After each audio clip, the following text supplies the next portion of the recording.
Mtendaji wa kijiji cha Kiwe kata ya Mawengi wilayani Ludewa mkoani Njombe, Peter Lamoni Ngingo mwenye umri wa miaka 55 ameuawa kwa kukatakatwa na mapanga na mtu anayedaiwa kuwa ni mwananchi wa kijiji hicho anayetambuliwa kwa jina la Kalisto Philemon Haule.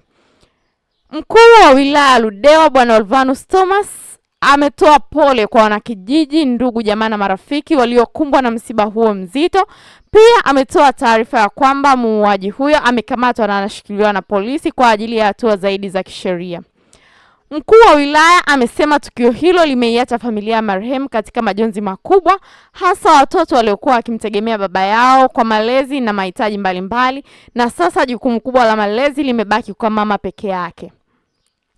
Pia amesisitiza wazazi na walezi kuzingatia malezi bora kwa watoto pamoja na kuwajenga katika misingi ya maadili na hofu ya Mungu ili kusaidia kupunguza vitendo vya ukatili katika jamii, na kuwataka wananchi kuongeza ibada na kudumisha mshikamano wa kijamii ili kuepusha matukio ya namna hiyo kutokea katika wilaya ya Ludewa.